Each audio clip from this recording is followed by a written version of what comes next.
ಬರ್ರಿ ನಮ್ಮ ಗಣಿತ ಪಿತಾಮಹ ಏನ ಹೇಳ್ತಾರ ಕೇಳ್ಕೊಂಬರನ ನೋಡ್ರಿ. ಫಾರ್ಚುನರ್ ನ ಬೆಲೆ 40 ಲಕ್ಷ ರೂಪಾಯಿ. ಅದೇ ಒಂದು ಟ್ರ್ಯಾಕ್ಟರ್ ನ ಬೆಲೆ 8 ಲಕ್ಷ ರೂಪಾಯಿ. 41 ಲಕ್ಷದಲ್ಲಿ 5 ಟ್ರ್ಯಾಕ್ಟರ್ ಗಳನ್ನ ನಾವು ಖರೀದಿಸಬಹುದು. ಒಂದು ಟ್ರ್ಯಾಕ್ಟರ್ ದಿನಕ್ಕೆ 6,000 ಗಳಿಸಿದರೆ ಅದರಲ್ಲಿ 2,000 ಮೈನಸ್ ಮಾಡಬೇಕಾಗುತ್ತದೆ. ನಮಗೆ ಉಳಿಯುವುದು 4,000. 5 ಟ್ರ್ಯಾಕ್ಟರ್ ಗಳು ದಿನಕ್ಕೆ 20,000 ಗಳಿಸುತ್ತವೆ.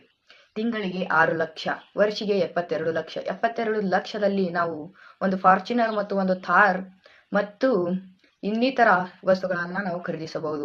ಪಿತಾಮಹರು ಏನ್ ಹೇಳಕೊಂತಾರಪ್ಪ ಅಂದ್ರೆ 5 ಟ್ರ್ಯಾಕ್ಟರ್ ತಗೋಬೇಕಂತ, ಮುಕ್ಕುಳೆ ದುಡಿಸ್ಬೇಕಂತ. ಹಗಲಿ ರಾತ್ರಿ ದಿನಕ್ಕೇನೋ 4,000 ಉಳಿತೈತೆ ಅಂತ, ಅವನೊಂದು ವರ್ಷಕ್ಕೇನೋ 72 ಲಕ್ಷ ಉಳಿತೈತೆ ಅಂತ.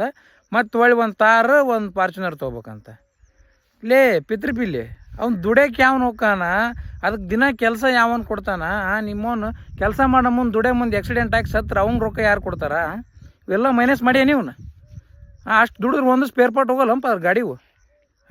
ನಿಮ್ಮ ದಿನ ಒಂದು ಪಂಚರ್ ಹಾಕವು, ದಿನ ಒಂದು ಟೈರ್ ಹೋಗುತ್ತೆ ನೋಡಿ. ನೀವು ಮಾಡೋ ಲೆಕ್ಕ ಕೇಳಿದ್ರಪ್ಪ ಅಂದ್ರೆ ನಿಮ್ಮವ್ರು ಎಲ್ಲಿದ್ದ ಬರ್ತಿರ್ಲಿ. ನಿಮ್ಮವ್ರು ಕಾಮರ್ಸ್ ಮಾಡಿ ಅಂತ ಗೊತ್ತೈತಮ್ಮ, ಅತಿ ಹಡ್ಸೋಕೆ ಹೋಗ್ಬೇಡ. ಇವೆಲ್ಲ ಲೆಕ್ಕ ಅಂತ ಲೌಡ ಅಂತ ನಿಮ್ಮವ್ ನಡಿ. ಈಗ ಎಲ್ಲರ ಆಕ್ಸಿಡೆಂಟ್ ಆಗಿ ಡ್ರೈವರ್ ಹೋದಂದ್ರೆ ಅವತ್ತು ಹೆಂಗೆ ಬಂದು ಇಲ್ಲಿ ಮನೆಗೆ ಕುಂದಿರ್ತಾಳ. ನಿಮ್ಮ ಲಾಭ ಹೋಯ್ಕೆ ಅಂತ ಕೋರ್ಟ್ ಕಚೇರಿ ಅಡ್ಡಾಡ್ಬೇಕು. 72 ಲಕ್ಷ ಅಂತ, ಒಂದು ಫಾರ್ಚುನರ್ ಅಂತ, ಒಂದು ತಾರ್ ಅಂತ. ಆ ಟೈಪ್ ಸರಿ ನಿಮ್ಮವ್ರು ಅಡೇ ಇವ್ನ ಸೆಡೆ ನನ್ನ ಮಗ. ಬರ್ರಿ ನಮ್ಮ ದೇಶದ ಮುಂದಿನ ಪ್ರಜೆ ನಮ್ಮ PM ಸರ್ ಜೊತೆ ವಿಡಿಯೋ ಕಾಲ್ ಮಾಡ್ರೆ ಯಾವ ಥರ ಮಾತಾಡ್ತಾರಂತ ನೋಡ್ಕೊಂಬರಂ ಬರ್ರಿ. ನಮಸ್ಕಾರ ಮೋದಿ, ಎಲ್ಲದೆ? ನಮಸ್ಕಾರ ಮೋದಿ, ಬಿಜೆಪಿ ಸರ್ಕಾರ ಲೇ ಸಂಸ್ಕಾರ ಸಂಸ್ಕೃತಿ ಅಂತಾರಲ್ಲ, ಅವನೊಂದು ಬಿರಿಯಾನಿ ಥರ ಕಳಿಸ್ಬಿಟ್ಟು ಏನು ಮಾಡಿ ಅವನು ಇನ್ನೂ ಬರೋನವಲ್ವು, ಪಾಳೆ ಕಚ್ಚವು ಅಲ್ಲೇ ಬರೋವಲ್ವು. ಲೇ PM ಕಾಲ್ ಮಾಡಿ ನಮಸ್ಕಾರ ಮೋದಿ ಅಂತ. ಲೇ ನಿಮ್ಮವನ ದೊಡ್ಡವಾಗಿದೆ ಅಂದ್ರೆ ಓದಿತಿದ್ರಲೇ ನಿನ್ನ ಮನೆ ಮಠ ಬಂದ. ನಿನ್ನ ತಪ್ಪಲ್ಲದ, ನಿಮ್ಮ ಮನೆಯವ್ರ ತಪ್ಪು.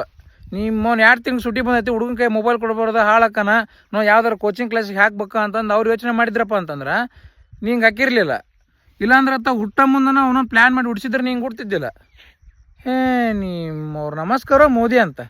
ಮಕ್ಕಳಲ್ಲೇ ನೀವು ಬೋಳಿ ಮಕ್ಕಳು ನೀವು. ನಿಮ್ಮವ್ನ ಮನೆ ಮಗ ಆಗಲ್ಲ, ಕುಣಿ ಹೆಣ ಆಗಲ್ಲ. ನಿಮ್ಮ ನಡೆ ಇವೆಲ್ಲ 12-13 ವಯಸ್ಸು ಸರ್, ಹಾಲು ಕುಡದೆ ಹೈ ಆಗ್ಬಿಡ್ತಾವೆ. ಈ ಕ್ವಶನ್ ಎಲ್ಲ ಹುಡುಗರಿಗೆ. ಅಕಸ್ಮಾತ್ ದೇವ್ರು ನಿಮ್ಗೆ ಬುದ್ಧಿ ಅನ್ನೋದು ಕೊಟ್ಟಿದ್ರೆ ನೀವೇನ್ ಮಾಡ್ತಿದ್ರಿ? ನಾನು ಫಸ್ಟ್ ಚೆನ್ನಾಗಿ ಓದಿ ಡೆಂಟಿಸ್ಟ್ ಆಗಿ ನಿನ್ನ ಹಲ್ಲನ್ನ ಸೀದಾ ಮಾಡ್ತಿದ್ದೆ ಅಂತ. ನಡಿ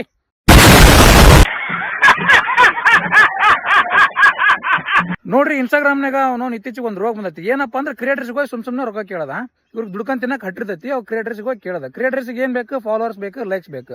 ಈಗೇನಾದ್ರು ಪ್ರಮೋಷನ್ ಅವ್ರು ಕ್ರಿಯೇಟರ್ಸ್ ಮಾಡ್ಸಕ್ಕೆ ಹೋದ್ರಪ್ಪ ಅಂತಂದ್ರೆ ಒಂದು ಪ್ರಮೋಷನ್ಗೆ 5,000 10,000 ಖರ್ಚಾಗುತ್ತೆ. ಅದಕ್ಕೆ ಇವ್ರು ಏನು ಮಾಡ್ತಾರಪ್ಪ ಅಂತಂದ್ರೆ ಬರೀ 500-1,000 ರೂಪಾಯಿದಾಗ ಅವನು ಮುಕ್ಕಳರೆ ಲೈಕ್ಸ್, ಮುಕ್ಕಳರೆ ಫಾಲೋವರ್ಸ್ನ ತೊಗೊಂಡ್ಬಿಡ್ತಾರೆ. ಈಸಿ ಐತದ.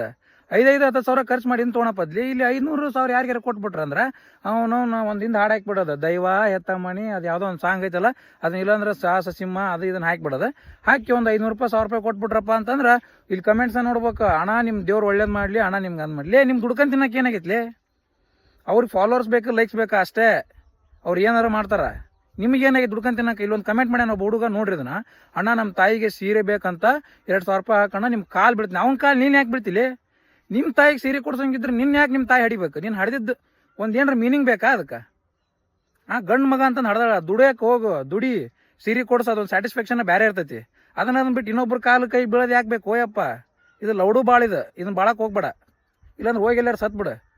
ಇದು ನಿಮ್ಮ ತಾಯಿಗೆ ಗೊತ್ತಾತ, ನಿಮ್ಮ ತಾಯಿ ನೊಂದ್ಕಂತಾರ. ನನ್ನ ಮಗ ಇನ್ನೊಬ್ರು ತಾಯಿ ಭಿಕ್ಷೆ ಬೇಡ ಬಂದು ನನಗೆ ಅವನು ಸೀರೆ ಕೊಡಿಸ್ತಾನಲ್ಲಪ್ಪ ಅಂತಂದು ಬಿಡ್ಲಿ ಅವನ್ನೆಲ್ಲ. ಏನ್ಲೇ ಎಲ್ಲರಿಗೆ ಹೋಗೋದು ರೊಕ್ಕ. ಅಣ್ಣ ನನಗೆ ಅದು ಕೊಂಟಿನೇ ರೊಕ್ಕ ಹಾಕಿ, ಸ್ಟಿಂಗ್ ಕುಡಿತೀನಿ, ಬೀರ್ ಕುಡಿತೀನಿ, ನಮ್ಮ ಹುಡುಗಿ ಮೇಕಪಿಗೆ ಬೇಕು, ಬೈಕಿಗೆ ಗ್ರೀಸಿಗೆ ಬೇಕು, ಪೆಟ್ರೋಲಿಗೆ ಬೇಕು. ಬಿಡ್ಲಿ ಅವನ್ನೆಲ್ಲ ಚಿಲ್ಲರ್ ಚಾಳಿ ಬಿಡ್ರಿ. 7 ಮೀಟ್ರ್ ಕುಡಿದಾರ ಅನ್ನೋದು ನಾನು 2 ಮಾತು ಮುಗಿದ್ವು ಅಂತ ಹೇಳೋದು ಬಿಡ್ರಿ.